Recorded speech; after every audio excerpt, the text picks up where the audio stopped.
Hello everyone, welcome back to Simple Civil Tamil. In this session, 5th unit 2 marks பார்க்கலாம் soil mechanics. பாருங்க, first question, what are the causes of slope failure? அப்படின்னு கேட்குறாங்க. Slope failure ஆகிறதுக்கு என்னென்ன causes, அதாவது என்னென்ன காரணம் இருக்குது அப்படின்னு கேட்டிருக்காங்க. கொஷின் நவம்பர் டிசம்பர் 23 ரெகுலேஷன் 21 கேட்ட கொஷினு. கிராவிடேஷனல் ஃபோர்ஸு, அதாவது கிராவிடேஷனல் ஃபோர்ஸ் ஒரு reason, force due to seepage water, erosion of the surface of the slope due to flowing water.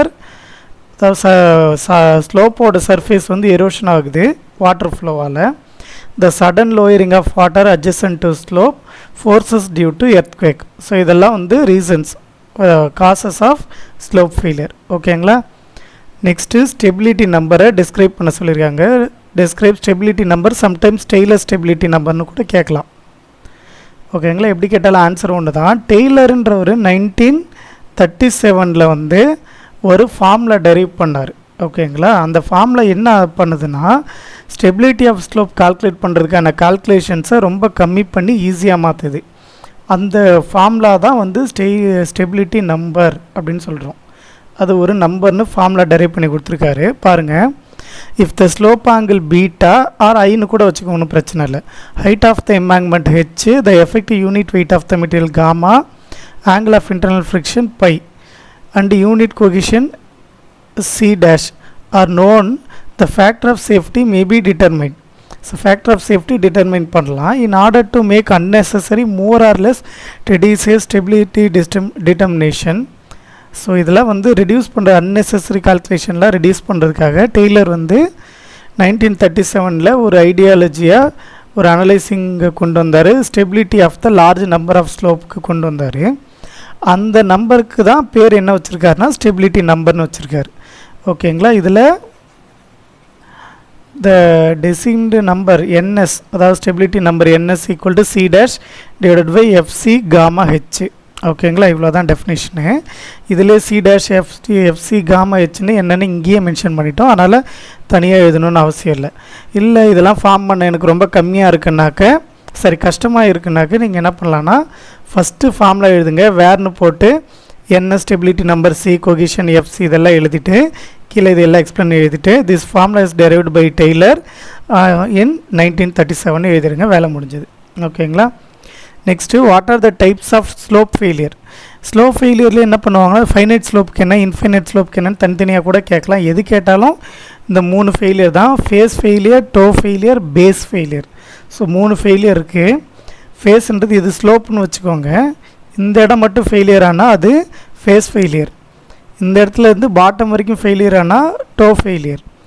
Bottom கீழே சாயில் வரைக்கும் போச்சுன்னா அது பேஸ் ஃபெயிலியர். பேஸே வந்து ஃபெயில் ஆச்சுன்னா அது பேஸ் ஃபெயிலியர். ஓகேங்களா. முக்கியமாக ட்ராயிங் வரைஞ்சி காட்டுங்க. ஸோ ப்ரெசன்டேஷன் கொஞ்சம் நீட்டாக இருக்கும். Next, differentiate finite slope and infinite slope. Finite slope வந்து ரொம்ப easy. If the slope represent the boundary surface, boundary வந்து என்னன்னு தெரிஞ்சாவே அது ஃபைனைட் ஸ்லோப் தான். ஓகேங்களா. Of a semi infinite soil mass and soil properties for all identical depths below the surface are constant, it is called infinite slope. Okay, தெரியலனா if slope of the limit extend then it is called finite slope. அதாவது இது தெரிஞ்சால், limit தெரிஞ்சால் finite slope, தெரியாமல் மற்றபடி எல்லா சாயிலோட கான்ஸ்டன்ட்ஸு depth எல்லாமே கான்ஸ்டண்ட்டாக இருந்ததுன்னா அது வந்து infinite slope. Okay. Next, what are the uses of stability number. Use என்ன இருக்குது, ஸ்டெபிலிட்டி நம்பர் என்னென்ன இருக்குதுன்னு பார்த்தீங்கன்னா, ஸ்லோப் ஆங்கிளுக்கு டிட்டர்மைன் பண்ண, ஃபேக்டர் ஆஃப் சேஃப்டி டிட்டர்மைன் பண்ண, அடுத்து டிசைன் கைட்லைன்ஸு ப்ரொவைட் பண்ணுது, allow comparative analysis of the slope stability, comparative analysis பண்ணுறதுக்கு அலோ பண்ணுது, risk assessment for potential slope failure. So potential slope ஃபெயிலியருக்கான ரிஸ்க் அசஸ்மெண்ட் கூட நம்மளால் பண்ண முடியும். ஸோ 4 பாயிண்ட் போதும். நெக்ஸ்ட்டு, ஸ்லோப் ஃபெயிலியர் பார்க்கலாம். Slope failure is the movement of, slope ஃபெயிலியர்னாவே என்னது, அந்த சாயில் வந்து மூவ் ஆகுறது அதோட பொசிஷன்லேருந்து, அதுதான். அது சாயிலோ ராக்கோ or debris down a slope due to friction like ரெயின்ஃபாலாலேயோ எர்த்குவேக்காலேயோ or human activities exceeding the materials ability to resist the movement. அது ஸ்ட்ராங்காக இருக்கிறதுக்கான ஒரு ரெசிஸ்டன்ட் மூமெண்ட் இருக்கும் இல்லையா, அதை வந்து தாண்டி போகும்போது மூவ் ஆகிறது தான் வந்து ஸ்லோப் ஃபெயிலியர்னு சொல்லுவோம். Potentially leading to landslides or other hazards கூட உருவாக இது லீட் பண்ணும். Right. Next why stability analysis of infinite slope is simpler than that finite slope. ஏன் ஃபைனைட் ஸ்லோப் ஆக்சுவலாக லிமிட் தெரிஞ்சுக்கும், பட் இன்ஃபைனைட் தெரியாது. இருந்தாலும் இன்ஃபைனைட் ஈஸி, ஃபைனைட் ஏன் கஷ்டம்னு பார்த்தீங்கன்னா, ஏன் கஷ்டம்னு கேட்டிருக்காங்க. ஏன்னு பார்த்தீங்கன்னா இதுக்கு வந்து லார்ஜ் எக்ஸ்டென்ட்டு, அதனால் ரொம்ப நிறைய திங்ஸ் எல்லாம் நம்ம கன்சிடர் பண்ணி பண்ணணும் இல்லை, காமனாக இருக்கிற திங்ஸ் எல்லாம் எடுத்து போட்டு பண்ணாவே கால்குலேட் பண்ணிடலாம். பாருங்கள், stability analysis of infinite slope is simpler because it assumes the infinite large extents. So வேல்யூவை நம்மளாம் அசியூம் பண்ணிக்கலாம். Simplifying calculation by neglecting boundary effects. So boundary எஃபெக்ட்ஸை நெக்லேட் பண்ணிவிட்டு கால்குலேஷனை சிம்பிளிஃபை பண்ணிக்கலாம். Focus only on vertical stability. Only vertical stability எப்படி இருக்குன்றதை தான் ஃபோக்கஸ் பண்ணும். This is why infinite slope is simpler than the finite slope. Okay. Next, find the available factor of safety on infinite slope made C5 soil when slope angle equal to internal friction. அதாவது slope angle beta or I ன்னு கூட வச்சுக்கோங்க. இது equal to internal friction bike ஈக்குவலாக இருந்தால் அப்போது factor of safety என்னன்னு கேட்டிருக்காங்க. இது நமக்கே தெரியும். Factor of safety equal to 1. Slope is a critical கண்டிஷனில் இருக்குது. நீங்கள் இதே மாதிரி கண்டிஷன் எஃப்எம்மில் கூட பார்த்துருப்பீங்க. சரி, ஓகே. இப்போ நம்ம சாயிலே பார்க்கலாம். ஸோ பீட்டா ஈக்குவல் டு பையாக இருக்கும்போது where is just stable. Right. So F equal to 1ன்னு எதுனாவே கூட வேலை முடிஞ்சது. when does base failure take place in finite slope? finite slopeல base failure எப்போ ஆகும், எப்போ ஸ்டார்ட் ஆகும்னு கேட்டிருக்காங்க. base failure in finite slope occurs when there is a loss of shear strength. So shear strength எங்கே லாஸ் ஆகுதோ எப்போ loss ஆகுதோ அப்போ at the interface between slope material and its foundation or bedrock.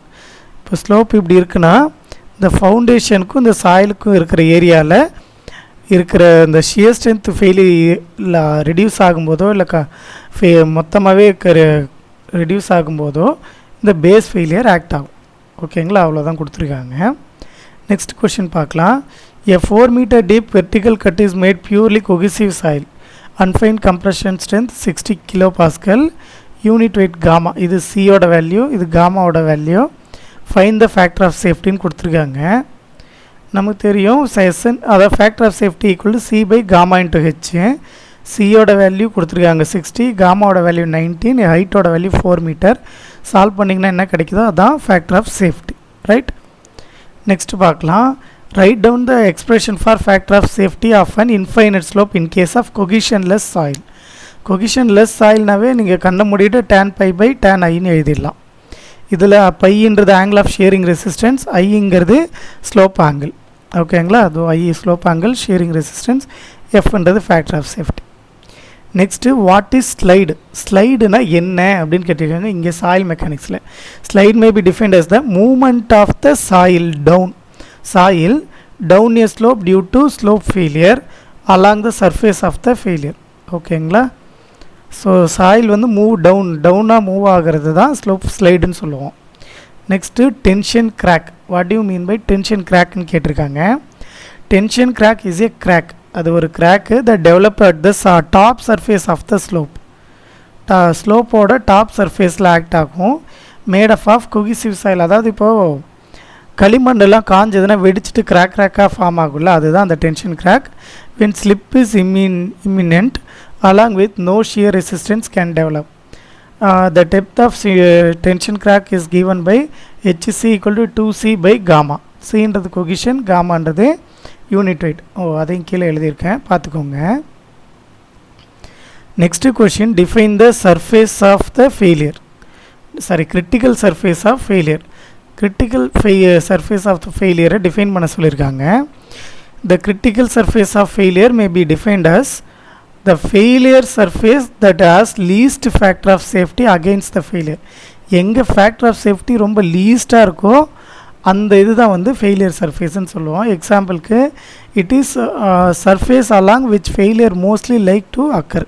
சர்ஃபேஸில் தான் வந்து மோஸ்ட்லி இந்த failure occur ஆகணும் சொல்லியிருக்கோம். Right. Next write the formula for finding factor of safety with respect to cohesion and friction. cohesion வச்சு பார்க்கும்போது factor of safety F ரிலேட்டடாக இருக்கும்போது இந்த டவ்வில் இன் டேர்ம்ஸ் ஆஃப் டவ்வில் கொடுத்துருக்கோம் ஓகேங்களா. இதுலேருந்து நீங்கள் friction factor of safety calculate பண்ணிக்கலாம் ஷியர் ஸ்ட்ரெஸ் கிடச்சா. So tau equal to C dash divided by FC plus sigma dash tan phi by F phi ஓகேங்களா. நெக்ஸ்ட்டு இது ரெஸ்பெக்ட் டு ஃப்ரிக்ஷன் கொடுத்தா tau equal to C dash divided by F plus sigma dash tan phi இதுதான் வந்து formula. இல்லை எஃப்ன்றது factor of safety, C cohesion, tau shear strength, normal stress, பைன்றது angle of shearing resistance right. Next part பியில் என்னென்ன theory questions இம்பார்ட்டண்ட்டாக இதில் படிக்கணும்னு பார்க்கலாம். First types of slope and causes of failure என்னென்னு பார்த்துக்கோங்க. இந்த friction circle, method of slices, Fellenius and Bishop's இது 4 மெத்தடு தனியாக ஃபெலினியஸ் தனி, பிஷப்ஸ் தனி. ஸோ இந்த 4 மெத்தடு முக்கியமாக படிச்சுக்கோங்க.